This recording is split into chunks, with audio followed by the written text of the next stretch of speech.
कहानी कल्पना के ऊपर आधारित है। इसका किसी भी व्यक्ति या घटना के साथ कोई संपर्क नहीं है। अगर संपर्क पाया जाता है तो मात्र एक संयोग माना जाएगा। हु डिड पैट्रिक्स होमवर्क, यानी पैट्रिक का होमवर्क किसने किया। ये है पहला चैप्टर क्लास 6 का इंग्लिश बुक का। सब्सक्राइब करें ज्ञान की बातें यूट्यूब चैनल को और नोटिफिकेशंस पाने के लिए बेल आइकन दबाना न भूलें।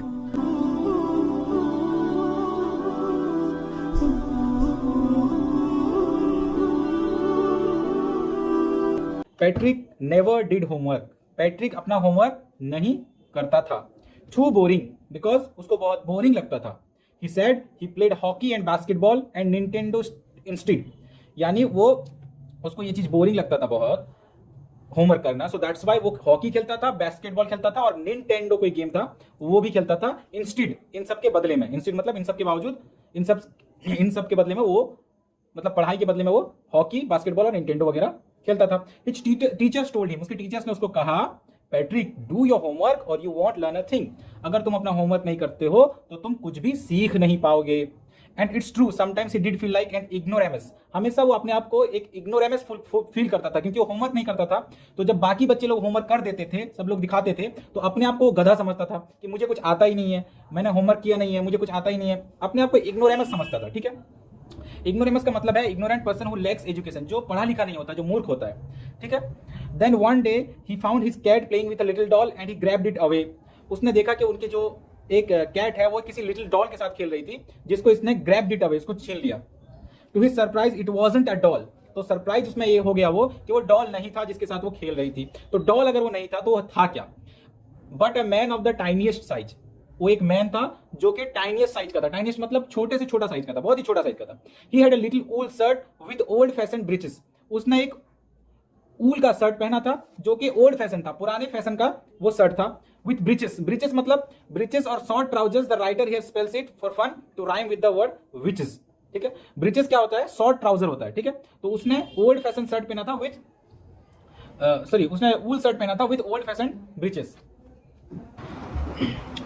He had a little wool shirt with old fashioned breeches and a high tall hat much like a witch, तो उसके पास एक वूल शर्ट था, उस टाइनिस्ट मैन के पास वूल शर्ट था जिसके साथ उसने क्या पहना था, ओल्ड फैशन ब्रिच यानी शॉर्ट ट्राउजर जिसको बोलते हैं, and high tall hat like much like a witch, high tall hat पहना था उसने जो कि एक विच की तरह था।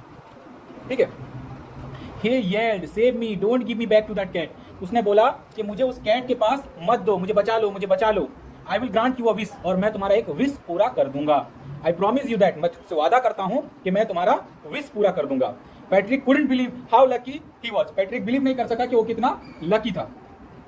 Here was the answer to all the problems, so he said only if you do all my homework, अगर तुम मेरा होमवर्क कर दोगे तो मैं तुम्हारी मदद करूंगा। यानी पैट्रिक बोला कि अगर तुम मेरा होमवर्क कर दोगे तो मैं तुम्हें मदद करूंगा। बोला कि अगर तुम मेरी मदद करते हो तो मैं तुम्हें मदद करूंगा, यानी तुम अगर मेरा होमवर्क कर देते हो तो मैं तुम्हें क्या करूंगा, मदद करूंगा। Patrick couldn't believe how lucky that he was. Here the answer, so he said only if you do all my homework till the end of the semester. That's 35 days. 35 days के अंदर अंदर तुम मेरा सारा होमवर्क कर दो। If you do a good enough job, तुम अगर अच्छा जॉब करते हो, I could even get A's, तो मुझे A ग्रेड भी मिल सकता है। The little man's face wrinkled like a dishcloth thrown in the hamper. He kicked his legs and doubled his fist, and he grimaced and scowled and pursed his lips. Oh, am I cursed? But I will do it. तो डिस्क्लॉथ का मतलब एक cloth use for washing dishes.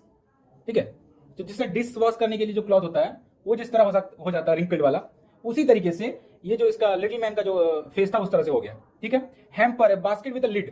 ठीक है, hamper मतलब एक basket की तरह, थ्रो इन द हैम्पर, जो हैम्पर में डाला हुआ क्लॉथ की तरह हो गया उसका चेहरा। Grimaced, scowled, pursed his lips, his face had these expressions showing disgust and anger and disapproval.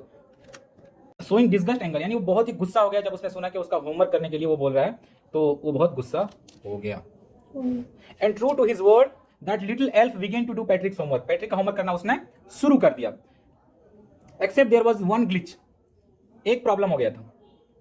ठीक है, the elf didn't always know what to do and he needed help, उसको बार बार पूछना पड़ता था, यहाँ थोड़ा अटेंशन देखो, उसको बार बार पूछना पड़ता था कि मुझे करना क्या है, क्योंकि एल्फ को उस चीज में एक्सपीरियंस नहीं था, होमवर्क वगैरह ठीक से नहीं कर पाता था, उसको पता नहीं था।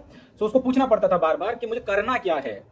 Help me he would say, and Patrick would have to help, तो उसको बार बार वो बोलता था हेल्प करो मदद करो, तो उसको हेल्प भी वो करता था इन व्हाटएवर वे, किसी भी तरीके से उसको हेल्प करना पड़ता था। वो बोलता था ये दो वो दो, ये कर दो, इसका मतलब बताओ, उसका मतलब बताओ। यानी होमवर्क करता था एल्फ, लेकिन परेशानी किसको झेलना पड़ता था?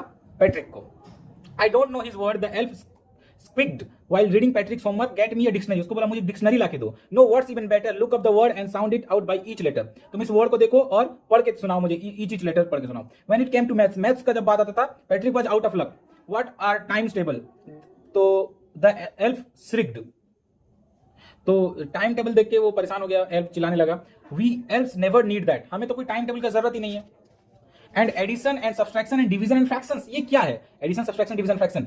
Here sit down beside me, you simply must guide me. तुम मेरे पास बैठ जाओ. पैट्रिक को बोला तुम मेरे पास बैठ जाओ और मुझे गाइड करो. क्या है ये एडिशन, क्या है सब्सट्रैक्शन, क्या है डिवीजन, क्या है, ये सब बताओ मुझे.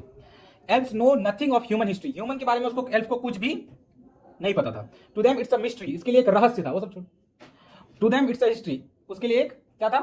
रहस्य था. So the little elf already a shouter. Little elf जो था साउटर था. साउटर मतलब चिल्लाने वाला था. साउट मतलब चिल्लाना. साउटर मतलब जो चिल्लाने वाला आदमी होता है. Just got louder. वो और भी चिल्लाने लगा. Go to the library, I need books. मुझे बुक्स चाहिए. More and more books and you can help me read them through. और तुम उसको पढ़ के भी सुनाना. सिर्फ बुक्स चाहिए नहीं, उस बुक को पढ़ के भी तुम सुनाना. As a matter of fact, every day in every way that little elf was a nag. Little elf क्या था? एक नैग था. One who trouble someone all the time by complaining और आस्किंग देम. नैग का मतलब जो हमेशा परेशान करता रहता है. ये क्या है, वो क्या है, ये क्या है, नहीं क्या है, इस तरह से जो पूछता रहता है. Patrick was working harder than ever and was it a drag. Something dull and uninteresting, जो पसंद नहीं होता. ड्रैग का मतलब जो चीज इंटरेस्टिंग नहीं होता है. So working harder than ever and was it a drag? He was staying up nights, had never felt so weary, was going to school with his eyes puffed and bleary. तो रात भर सोता नहीं था, उसको मदद करता था और स्कूल जाते वक्त उसका आंखों में नींद रहता था. ठीक है, तो आंख में क्या रहता था? नींद रहता था. puffed and bleary आंख लेके जाता था. ठीक है. Finally the last day of school arrived. The elf was free to go. तो एल्फ जा सकता था क्योंकि स्कूल का फाइनल डे आ चुका था. As for the homework there was no more. और भी कोई होमवर्क बचा नहीं था करने के लिए. So he quietly and slightly slipped out the back door. Patrick got his A's. Patrick को उसका ए ग्रेड मिल गया. His classmates were amazed. उसके क्लासमेट्स क्या हो गए? खुश हो गए. His teacher smiled and were full of praise. उसके टीचर लोग खुशी से झूम उठे, मतलब उसका तारीफ करने लगे. प्रेज मतलब तारीफ करना. And his parents they wondered what happened to Patrick. वो सब चौंक गए कि पैट्रिक को क्या हो गया, ये ए ग्रेड कैसे लेके आ सकता है? ये रहा ठहरा गधा, इसको पढ़ाई में कोई इंटरेस्ट नहीं, ये ए ग्रेड लाया कैसे? So he was now the model kid. वो स्कूल का मॉडल किड बन गया था, आदर्श छात्र बन गया था. Cleaned his room, he did his chores, was cheerful never rude. और किसी से र्यूड नहीं बिहेव करता था, आराम से रहता था, अपना रूम साफ कर लेता था. Was cheerful never rude, like he had developed a whole new attitude. अपना एक नया ही एटीट्यूड बना चुका था. You see in the end Patrick still thought he would made that tiny. अभी भी वो सोचता था कि टाइनी जो मैन था उसी से उसने होमवर्क कराया था. क्या सोच रहा था? कि उसने टाइनी मैन से होमवर्क कराया था, जब रियलिटी में ज्यादा मेहनत किसने किया था? पैट्रिक ने किया था. So you see in the end Patrick still thought he made the tiny man do all his homework, but I will share a secret just between you and me. It was the elf. Patrick had done it himself.